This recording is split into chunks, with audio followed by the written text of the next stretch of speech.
tight. Thank you. Our break's coming up after the next presentation. In terms of that, we have Chef Dan Giusti. Chef Giusti has served as the executive chef of 1789 in Washington, D.C., and and also was formerly the head chef at Noma in Copenhagen, Denmark. He founded Brigaid, an effort that supports the belief that everyone deserves real, wholesome food cooked with care and passion. He is presenting today on changing the view of the food service and nutrition environment in that area. And remember, don't forget your fun fact. Oh, you have a fun fact. Fun fact? Fun fact about yourself. About myself? Yeah, exactly. Yeah. Okay. All right, so I need a fun fact. A fun fact about myself is that I was afraid of thunderstorms until I was about 17 years old, which is kind of embarrassing, but it is the truth, and I would watch the Weather Channel religiously every single day. The local on 8s, I used to watch that all the time. I'm proud to say that I'm no longer afraid of thunderstorms, so you can know that as I present, that I'm not that strange of a person. So I'll do my best to keep this interesting. I know you've all had a long day, a long couple days. It is the end of the day. Also, this is maybe slightly different than some of the other presentations. I know you've done a lot with chefs, but a lot of what I'll talk about today is not so much, I would say, it's directly in line with culinary medicine, but a lot of it is. I would say that terminology is something that I never thought of before I was reached out to speak here today. I look at things in a way of just, we're cooking food for people who depend on it, and we need to make it as good as we can for them. Prioritizing first, making sure they eat, the most important thing. Hopefully that goes hand in hand with nutrition, but if we have to prioritize feeding someone over the nutrition of it, then we're always going to do that because people need to eat. And I'll talk more about that. That was a very polarizing topic, particularly here, but I'm going to backtrack a little bit, tell you a bit about my background. My background's probably the only reason that I was asked to come speak here today. If I was just somebody who was somebody who was making food in schools and prisons and senior centers, I probably would not have been invited, and that's unfortunate, but that is the nature of the space. Folks who are chefs in institutional food spaces are typically not very much appreciated, unfortunately. So the topic today, an important topic to me, and we learned the hard lessons, so I'm going to talk about my background, a little bit about kind of the change I made, what we learned the difficult way, and kind of what we do now. So I come from a big Italian family. I grew up in New Jersey. Food in our family was very important. It's still very important to this day. I grew up immediately in a family where my mother does not like to cook. She's not a very good cook. My mother is my favorite person on earth, so it's okay. I find it okay to say that she's not a very good cook because she also does not like to cook. And I feel like if you don't like cooking, you're probably not going to be good at it. And I was the third child of 3, so by the time I came around, she was pretty much over it. Luckily in my family, there's a few other folks that really like to cook, so that came in handy for her. So I always grew up loving food and probably taking it for granted that we had folks in our family that had the ability and desire to cook for us and really take care of us through food. As I mentioned earlier, there are some folks in your family that you probably get disappointed when you hear that they're kind of hosting the holiday. And then there are those people that you're like, yes, and maybe you are those people that you're excited to go there. And there's one person in my family, one of my aunts, who she's that person, and she's always been that person. She's the person that you want to just be at her house, not only because the food is delicious, and when we were kids, that's how we thought of it, because the food was delicious. Even though I ate everything as a kid, my older brother and sister are very picky eaters. She was making these amazing Italian meals, everything from scratch. And then she was going out and getting chicken nuggets at McDonald's for my older brother, because that's what he wanted. That's what he wanted to eat. So you start to realize as I got older, I would realize the fact that she just took care of us. She just did everything in her capability to take care of us and make us feel good and make us feel comfortable. And that's something I take away from now. I understand that was really what it was about. Yes, she's a great cook, but it was really about that. Anyway, at the time I was into cooking. I started dabbling a bit when we visited her. I moved away from New Jersey when we were, I don't know, I think I was like 13, 14. So we'd visit her. Every time I visited her, would cook a little bit. I got kind of interested in cooking. And then when I went to high school, very quickly, I went to high school in Northern Virginia here. I went to a high school where everybody was very ambitious, thinking about their careers from day one, the freshman year of high school. And I guess I really hadn't thought of it much, to be honest. I did very well in school, but I wasn't really, I guess, career-minded. But as soon as I went to high school and everyone was talking about careers, I was like, I got to figure it out. And I said I like to cook. I happened to meet a representative from a culinary school that I ended up attending who said, hey, you should get a job. I ended up getting a job in DC here at 15, and I loved working in restaurants. I loved working in restaurants. I love the idea of cooking in restaurants. I love the idea of hearing that people like the food. I love the idea of it being an environment at the time, which I was privy to conversations that I probably wouldn't be as a 15-year-old kid. So that was cool. I felt a little more like an adult being there. It had nothing to do with fancy food. It had nothing to do with fine dining. I wasn't working in a fine dining restaurant. I worked at Clyde's of Georgetown. Those of you who are familiar with the area here on M Street, and I would cook burgers. I'd work there for brunch, and it became a full-time job for me through high school. I was working 40 hours a week while going to high school, and that was it. There was nothing else in my path but becoming a chef. I applied to that one culinary school. I didn't apply to other culinary schools. It's not very difficult to get into culinary school. So I got in. It wasn't anything, phenomenal, but I got in. And then I went to culinary school. And as soon as I got to culinary school, it was like there was a lot of young people there who knew a lot about fine dining, knew a lot about fancy restaurants. And like it's the case in every kind of career path, there's a way that people perceive success. And in the culinary world, it's big-time restaurants, it's fine dining. At that time, I graduated high school in 2002. The Food Network was kind of coming, so it was a little bit of being on TV, but that's what it was about. So naturally, as a ambitious, hardworking person, then that's where my attention went. So basically, from that age, I went to culinary school when I was 18, until basically 30. I did everything I could to reach that, to do as much as I could. It had nothing to do with feeding people. I know that sounds odd, but quite frankly, in the hospitality industry, it is named the hospitality industry, but when you work in restaurants, if you're a young person working in restaurants or just starting your career, you're probably looking out for yourself to build your career. What can you put on your resume to go to the next restaurant to keep going up?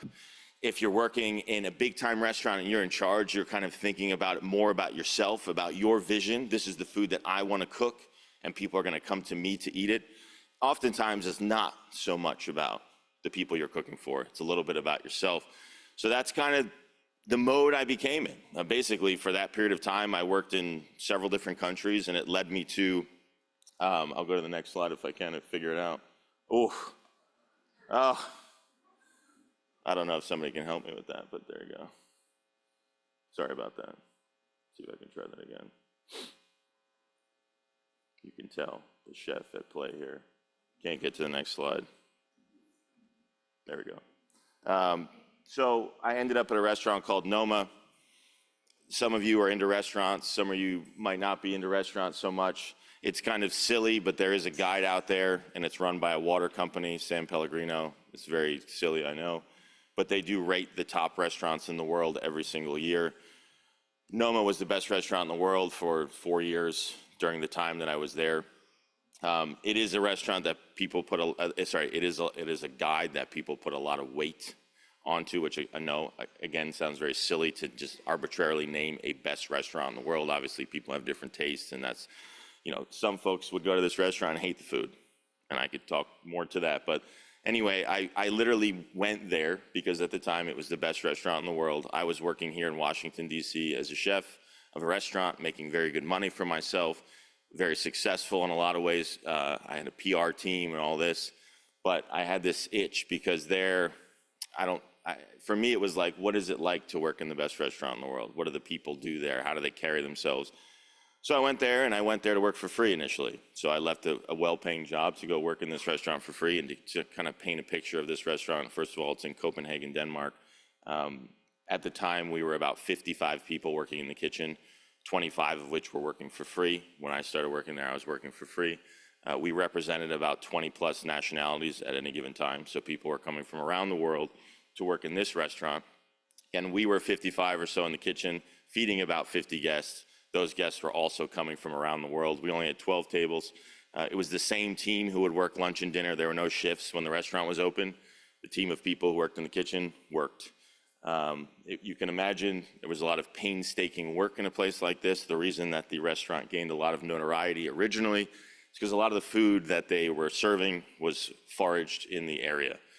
or within hours of the area. So literally teams of people would go out, forage different things. When I initially was there, some of those things were very simple, things that you would consider weeds on the sidewalk here, dandelion greens, things like that, that maybe in some ways aren't even necessarily that delicious, but it definitely did progress to different things. Like, for example, on the bottom left here, those are roses from a beach. In Copenhagen, on the beaches there are a lot of wild roses. It's an invasive species, so they would literally go out and collect garbage bags full of wild roses. In this case, they're grilled and then put atop this flatbread. But not getting too much into the food, it gained a lot of notoriety because a lot of the ingredients that were being used were foraged. A lot of them had flavors that people weren't accustomed to tasting. And of course, they were all edible and very interesting for people. So I went there, had nothing to do with any of this kind of food, learned it. Within 6 months of being there, I was told that I would become the next head chef of the restaurant. Again, at the time, it was the best restaurant in the world. This was kind of a shock to me. I think I came in with a certain level of management experience, and they thought that I could do this. I was kind of terrified, to be completely honest. They made me the head chef. I did it for 3 years. During that 3 years, I learned a lot. I kind of understood a level of excellence that I never had before. I kind of lost a lot of weight. I've gained it all back, unfortunately. But when I was there, I was like 170 pounds. I'm 6'6". Now I weigh about 240 pounds. It was a very stressful place to be. I think I did have hair when I went there. And I think it was at some point when I first came back from Copenhagen, I realized it was probably time to just like, pull the cord and just shave my head because it was mostly gone. Anyway, a lot of stress there. People would fly in on a private jet for lunch and expectation that it was the best meal they've ever had in their life and then fly back out. People on social media, expectation was immense. Anyway, long story short, after being there for X amount of years, again, this is the only reason that I've been invited to talk to you here today. That's why I have to touch on it a little bit, that I was at this, I was in fact the head chef of this restaurant. When it was time to leave, I had a lot of confidence in myself, and I could probably do anything I wanted to. I could go work in any restaurant I wanted to work at. The reason I left was not because I didn't like working in restaurants. I loved working there. It just takes a toll on you. It was time to move on to the next thing. I think that kind of job has a bit of a life expectancy doing that on a daily basis. So I was there for in that position for 3.5 years. It's time to go, so it was like, what is next? What should I do next? And again, it gave me the confidence to kind of look back why I got into cooking in the first place, and it had nothing to do with this. It had nothing to do with fine dining, had nothing to do with famous chefs, none of this. And that was my world for the previous 3.5 years. And I just got back to this idea of like, I want to feed people. I want to take care of people through food. That's what I want to do. And this was surely what we were not doing here. We were cooking for people who had more money than they knew what to do with. Coming here for a lot of people is just checking a box off a list, like, hey, like literally people would work off that list and try to go to each of these restaurants. The amount of stress that went into this restaurant, people would be crying out back who worked in the kitchen because it was so stressful trying to deal with that, and like, for what? So we're putting all this effort in for what? And it was like, well, I want to put all this effort into feeding people. And all I knew was I wanted to feed a lot of people. I wanted to feed people who needed it, who actually depended on that food. I wanted to feed people on a more regular basis in restaurants, particularly a restaurant like this. You don't see people enough to really do anything to actually affect their lives. So, the one, not to skip ahead, but the one luxury we do have in institutional food is you see these folks every day, and they're coming every day. So you really have a real opportunity to change things. So that's really what I wanted to do. So I started thinking how I could do that, and I thought of a variety of models, like starting a fast casual restaurant chain that could make wholesome food that was good, but maybe compete with the McDonald's of the world and things like that. And the more I thought about it, one thing is like we have so much waste in our world right now. The idea of creating more food on top of the food that we already have seemed a little irresponsible, particularly at scale. So I thought, why not take food that's already being served and try to make it a little better and try to put resources into it that traditionally or historically have not been there. So I started a company called Brigaid. I'm not a business person. I went to 2 years of culinary school. That's my only education. I started this company because I didn't really see the avenue present. So I said, why not? We'll start it. And the whole idea was that we needed more chefs, very, very much in a nutshell of an explanation. We need more chefs working in these spaces. A lot of chefs like myself, when I came out of culinary school, the last thing I would be thinking about would be working in an institution. In fact, when I came out of culinary school, the idea of working in a hotel seemed like a cop-out. I needed to work in a fine dining restaurant that was, you were going to get screamed at and yelled at, and that was the only kind, and people still want that today, and I don't really understand it. I think a lot of people who work in kitchens are freaks, but that's kind of a whole different story. But you know, no one's choosing working in an institution. No one's saying, I want to be a chef in a hospital, or I want to be a chef in a school, or I want to be a chef in a senior center or prison. Most of the chefs who end up in that space, and I'll talk more about it, are doing it for other reasons. They're not doing it because they're like, man, I'm passionate about this work. So in 2016, I came back from Copenhagen. I started Brigaid with that. That was my only understanding. I knew that I wanted to put chefs into schools, into institutions in general. And because I had worked at this restaurant, Noma, a lot of people thought that was interesting. There was a Washington Post article about it, and a lot of people reached out to me at that time, at which point I came back in January. Between January and February, I drove around the country and met with all these people. So it was superintendents of school districts, there were teachers, there were principals, there were people who were working in this space already. There were moms where I went and had lunch in their house, which after the fact is a very weird thing to think that I did that. But I was just trying to learn as much as possible about things. And then, yeah, I don't do that anymore. That was something I stopped a long time ago. That was a very odd thing to do in retrospect. But I was trying to learn as much as possible, because obviously the connotation was here, and I don't know if any of you know who Jamie Oliver is. So Jamie Oliver, and I'm still fighting that off, 8 years later doing this work, that Jamie Oliver, if you know who he is, Jamie Oliver is huge in the UK and Australia. And, he's a likable guy. He's a chef that had a TV show, a skillful guy. And there was a TV show, and again, I think that is just a bad place to start, that basically was him going, of all places, to West Virginia, to a public school district in West Virginia, and basically telling them that what they were feeding their kids was killing them. And this was all publicized on national TV. Meanwhile, he's British in the United States, saying that what you're feeding your kids, and it was just left a really bad taste in the folks who work in the school food space. Here's a chef who doesn't understand any of the difficulties that we have going on, and is going to come in here and criticize us and literally make them look like terrible people. These aren't people who didn't dedicate their whole lives to doing this work in the first place, which they did. So it was a really problematic thing. So when I came back to do this and I said, oh, I'm a chef, I'm going to do this, people felt kind of the same way, here we go, here's another chef who's going to come in and fix things. And, I would say I was very careful from the beginning with language that I used about why I was doing this. But even if I see some of the interviews I gave when I first started doing this, it could come off a bit cocky, but in the end, I was just trying to do the right thing. I wanted to put what I knew towards this space. So we started Brigaid. One of the folks who reached out to me was the superintendent of schools in New London Public Schools. New London is a small town, equidistant between New York City and Boston. It's on the coast. 1 in 4 people there under the poverty line, 6 schools, about 3,500 students. And I had never even been to Connecticut before. Honestly, I had been working in DC before I went to Copenhagen, and I thought I would come back with Brigaid and start here in DC. It was during the Obama administration. I'm going to start. It's going to be this big thing. And, quite frankly, I met with a lot of people and they really weren't interested in it. I met with a lot of people and they're like, the idea of it sounds a little much, the idea of chefs, do we need chefs? And the superintendent in New London Public Schools happened to be this very forward-thinking guy. And he said, you should come here. And not only did he say you should come here and visit, he's like, you should come here and you should pilot this program here. So I went to New London, Connecticut, and there's this tiny little town that you can drive across town literally in 5 minutes. And he had me there for a week.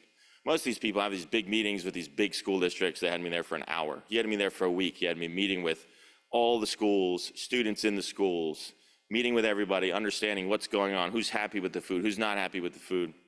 And I just decided there and then, I'm just going to do it here. So I moved to New London, Connecticut, to this small town, and we got working. And basically, I could talk about this period for 2 hours, 3 hours, but long story short, we were brought in. We start this company. I'm like, okay, we need chefs. So we started hiring. I hired 2 chefs. They're still on our team today. It was myself and 2 chefs. This now is March, April. The school year is kind of winding down. And we're going to start this initiative in the upcoming year. And in the process, I'm not sure how many of you have any contact with institutional food service programs, but there's a food service director So in this case, the food service director there, this is all self-operating. So these aren't organizations that are going out to the Cisco's, or they are doing it themselves. She was not really involved in this. She was kind of there, and we didn't really involve her because we were coming from the outside. I didn't really know better. And we came in, and she's in charge, but it was like, okay, we're bringing these chefs in, and we had CBS Sunday Morning News. All these people come to like say, wow, this is amazing what's happening here.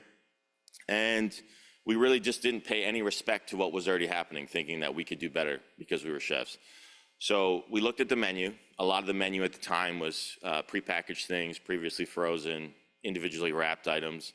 And we, you know, for a moment we had some reason. For a moment we weren't pretentious and cocky chefs and egotistical. We were like, we shouldn't change the menu because we don't really understand the space at all. But then our egos got a hold of us, and then we changed the whole menu without asking anyone, without talking to the staff, without talking to students, without really understanding what kids would enjoy. We just changed everything to be our liking. Because basically what happened is we started looking at the menu, and we started looking at the products that were being served as part of the menu. We're like, we can't serve this, we're chefs. This frozen ravioli, we can't serve it, we can't do this. And then before you knew it, we changed the whole menu. And most of the staff was gone for the whole summer, so they didn't really even get to meet us. So they come back in August, and they're like, the whole menu's different. And I don't know how many folks you meet who work in lunch ladies are no joke. They will tell you to your face that they don't like you, that they don't like things about you. My favorite people on earth, actually. I spend most of my days meeting people who initially don't like me, and then they like me. And it's a nice feeling, to be honest. So we got started. So here we are. So we're in New London, Connecticut. We're in this small town. Again, 1 in 4 kids are under the poverty line. And on day one, this is just some examples of some of the food that we were serving, literally like right out of the gate. So kids come back, and they're used to having PBJ, chicken patty sandwiches, these things. Now, we didn't get rid of everything per se, but we did all these things. And what were we doing? This all was, of course, it was all on social media, Instagram. We could make this meal for $1.30. People are like, wow, that's incredible. Even the folks in the school district were like, this is amazing. So we're doing this, and like we even went to the extent of they were using styrofoam trays. We went to all reusable items. And I mean, we really took it from one place to a different place overnight without really thinking about what those implications could be. And it was a problem, as you can imagine. So like, again, at the time, we're sharing all this stuff with folks, and they're like, wow, this is so cool that you're doing this. I mean, some of this stuff, like, that's hummus. That's a hummus plate with like flatbread we were making in the kitchens.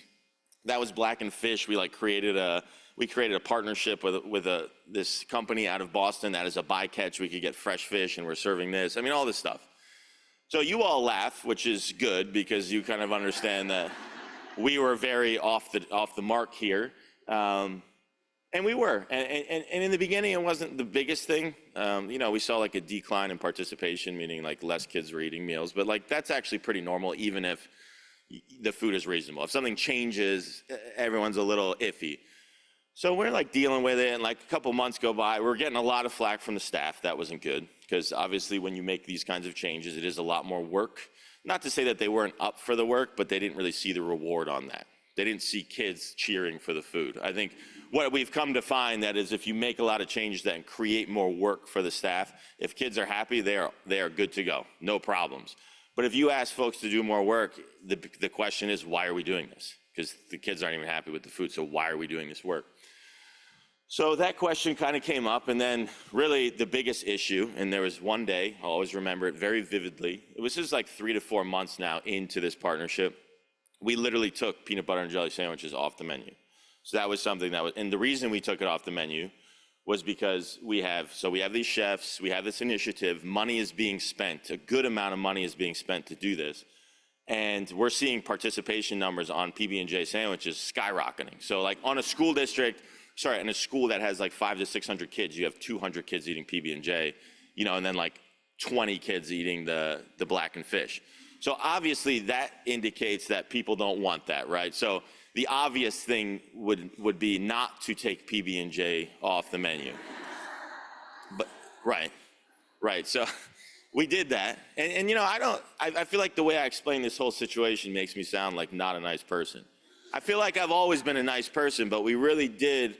I think we felt the pressure. We came in to do this, and it was like superintendent has you coming in to make the food to make the food better, which we're going to talk about. And in our mind, this is what it was. We're going to make the food better. And we felt we needed to push that. And then you have plenty of folks, and I'm sure, I know there's science to it, and I don't know if this is like a polarizing topic. I'm not very accustomed to speaking to this community of people, but like the whole like kids need to try things X amount of times before they like them. Like, you're not going to do that in a school. If you serve food to hundreds of kids or thousands of kids one time and they unanimously hate it, it's hard to even do it a second time, let alone like 17 times or whatever the statistic says. Like, you're not doing that. So it's kind of like, what do we need to do here? So one day, I was in one of the schools, and it was an elementary school. And again, this New London, I don't know if any of you have ever been there, but it's a tough little town. Like, you go there, and it doesn't make it better that it's surrounded by these like super wealthy old money towns. In New London, a lot of it's a small town. A lot of things are closed. It's one of my favorite places on earth. I love that place. But people are going through tough times, and there's a lot of kids walking around, and they're going home and they're not eating. There's kids, you can see their clothes are dirty, their clothes aren't getting washed, these kinds of things. And one day we're in one of the elementary schools, and I'm on my like tirade, if you will, and there's a kid, and he was probably 6, and he had his head down and he was crying. And I asked the woman who was monitoring the cafeteria, I said, is he okay? Like, he's not eating anything. And she's like, oh, nothing here. He doesn't want to eat anything here.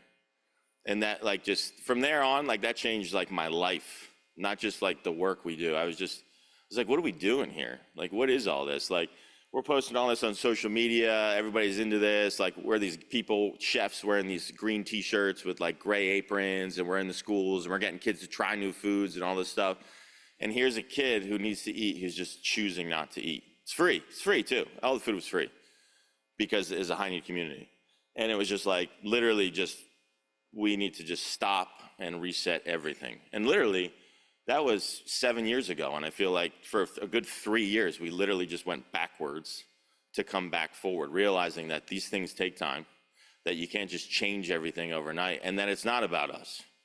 It's not about us. So I'll continue on. This is a question I pose a lot to a lot of people, and it kind of goes hand in hand with what I just said. We were brought in to make the food better. So what does that even mean? I know all of you come from similar places, but I'm pretty sure if we asked every single one of you here how you would define good food or better food, you would have very different definitions. So that makes this work very difficult. Because if you polled there's all these organizations out there who are like, oh, we need to make food better in schools. Okay, so what does that mean? And I know from personal experience that means a very different thing for different people. There are people who feel that we should be serving more vegetarian items. There are people who are more focused on nutrition. There's a lot of different, for example, we did work with New York City Public Schools. We used to go to partners meetings. They would have 150 people in that meeting every month, representing a lot of different organizations who are working with New York City Public Schools. There are 1 million kids a day eating, and every person would have a contradicting opinion as to what should be on that menu being served to kids. It's not easy to just say, I hear the term often, well, we need to make the food better, we need to make it good. And I think from afar, everybody's like, yeah, we do. But then when you start having those real detailed conversations with people, that's a very different thing. And that's why it makes it hard. And it's, for example, when the superintendent asked us to come in and say, let's make the food better or good, we didn't have a discussion as to what that meant.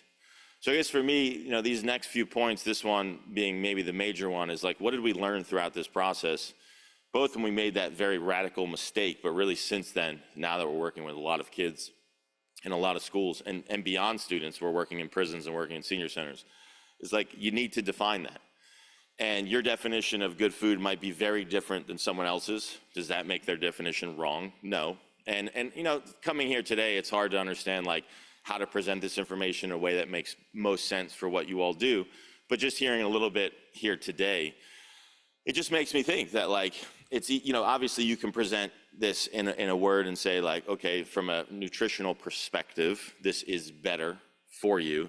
But at what point does that make it worse for you? Because if that means that this person starts to become adverse to eating the food in general, so there's like, it's just a big statement. And I do this often with like, I get the chance to speak to like students in like, who are studying food policy and universities and things like that. And it's just always interesting to hear what they prioritize as what does good food mean? What does better food mean? But again, there's no right answers. But I do think if your job and responsibility is to feed people, whether it's an individual or more difficultly, a large group of people, you need to be on the same page as to what that means. And when you feed a large group of people, like in a school or a prison or any institution where folks have to be there for those meals, it becomes very difficult to do that because everyone has a different definition of good food. But anyway, something that I wanted to bring up, it's not, I don't have the answer, but I do think it's very important. And again, like just the little bit I heard today, it's this idea of when you're suggesting food for patients, what does that mean? I don't know. Like, is it better to suggest something that could potentially be more sustainable that they would actually eat over time? Or is it better to say, hey, this is the best diet you can get into, and then maybe after a month you stop eating it? This is speaking from just a person who's trying to lose weight myself. Like, I'm like, I don't really want to stop eating this because that doesn't make me very happy. And so, you know, I just think about these things a lot, and in the work we do, it's such a big question that needs to be answered that often is not. Focus on the long game, trust, participation, sustainability. So the work we do, it is a long game. I mean, 3 years is not enough time. Most of our partnerships that we have in school districts are 3 years. So we just, you know, we just started a partnership, well, it's 2 years ago now in Oakland Public Schools. We work with Oakland Public Schools, 80,000 kids. You know, 2-3 years, it's like literally a drop in the bucket. It takes 7-8 years to really get to a place operationally where you're making changes. And I always say too, like, we talk about change in terms of like what we have control of, meaning like, wow, it takes 3 to 4 years to change a food service operation. It's not so much about that. It's more about the people involved. Like, we can go into a school tomorrow and serve food that the kids have been wanting forever, just in one shot here to change the whole thing. Inevitably, there are going to be a lot of kids who are upset, even though they've been wanting these things forever, that some of the things that they previously had are now gone. Like, no one is ready for just abrupt change just like that. And I think when you're catering to a large group of people, and that goes for the people preparing the food as well as the people that are eating the food, this kind of change does take time. And you do need to build trust. And I'd be curious, I know we're gonna have time for questions after this, but like, I post about this stuff on social media all the time, what we do, what we're up to. And for example, like one of the items we offer for breakfast, occasionally, big important word there, we'll make like scratch-made cinnamon buns. And people are like, you know, some people are like, that's awesome, you guys are making these from scratch. And then surely you get the comments, because there are these, you know, we live in a world where people like to comment on things, it's fun. And they're like, well, is that really what you should be feeding kids? And it's like, okay, I understand, like, you don't want kids to eat this every day, but if we can literally show you that by us serving cinnamon buns once every couple months correlates with them trusting us more to try new foods, I then ask you the same question again, should we not be doing this? There's a lot of things like that. I encountered a food service director in a small school district. A lot of the districts we work in are kind of in like suburbia areas, districts you'd never heard of.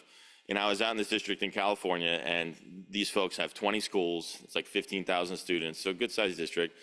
They were making muffins from scratch. Those muffins fit within the nutritional guidelines of the National School Lunch Program, which now, this is changing. I don't know how many of you follow this. There is no guideline on sugar. But still, they weren't like overly sweet muffins. They were normal muffins. They were making them from scratch and serving them to students, only for teachers to pull together and say, you know what, we think these muffins are too sweet, so we don't really think that the kids should be eating these. We don't think they're good for the students. The teachers, of course, all nutritionists and dietitians in the background, and they petitioned to get these things off the menu. So now, like, what are you doing? Like what are you doing? Like, maybe those muffins do have a little too much sugar, but let's maybe find a way to harness the fact that these folks have gone out of their way to make muffins from scratch. And then let's take a little sugar out of it, versus now they're just serving packaged muffins. Because why would you go through the effort? Why would you go through the effort if nobody cares? Not even if nobody cares, but people give you a hard time about it. So again, this idea of like serving certain things to get kids on your side, I'd be lying to you if I told you that all the food that we served in schools was food that I'm very proud of. No, I'm not, but what I am very proud of is I think we're doing as best as we can do to move things forward and get kids to try new things and get kids eating different things.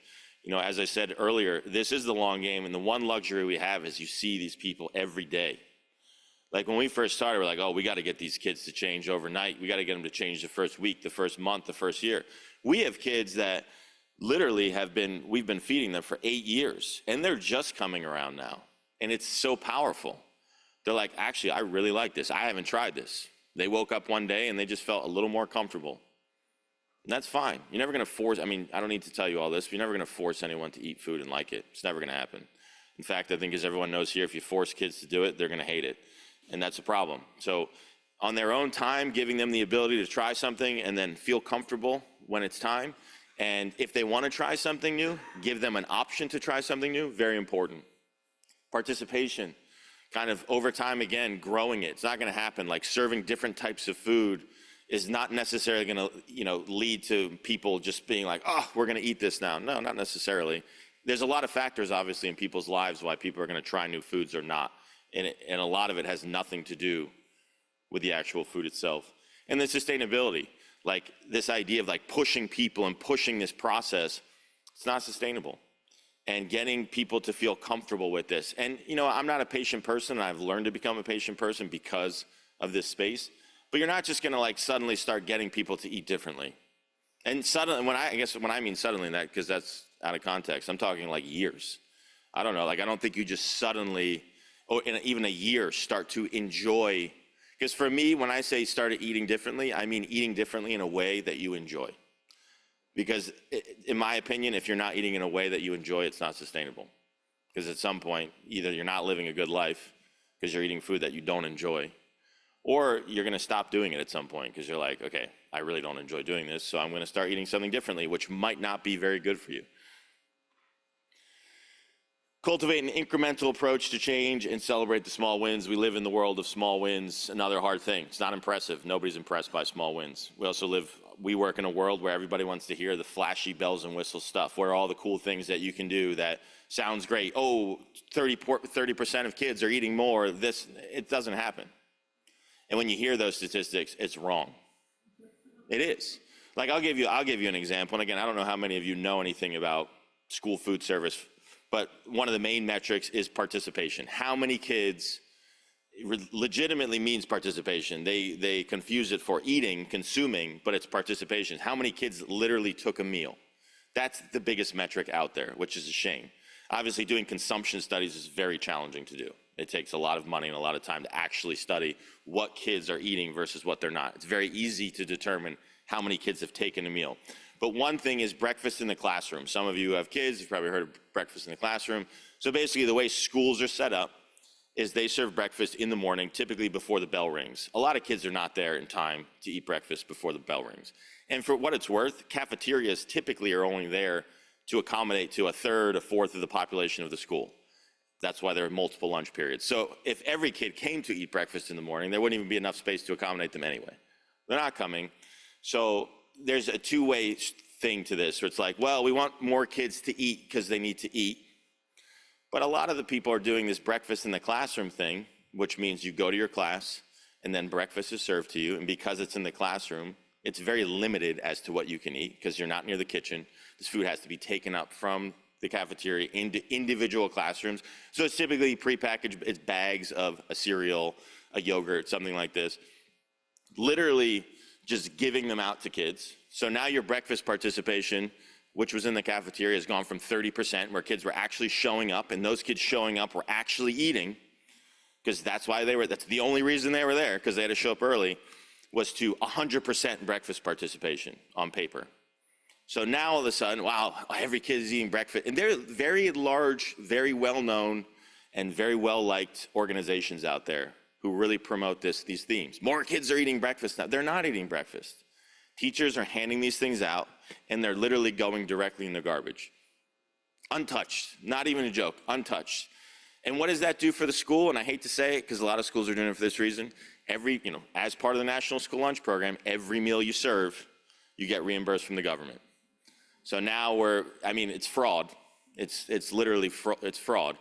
But it's just disappointing, because if you're an organization who's trying to do the right thing, the people who are giving the money, the people who are giving grants, that one metric that they're looking for is, they're looking for the big shiny wins. We've increased participation by 20%. So you're incentivized to do these things.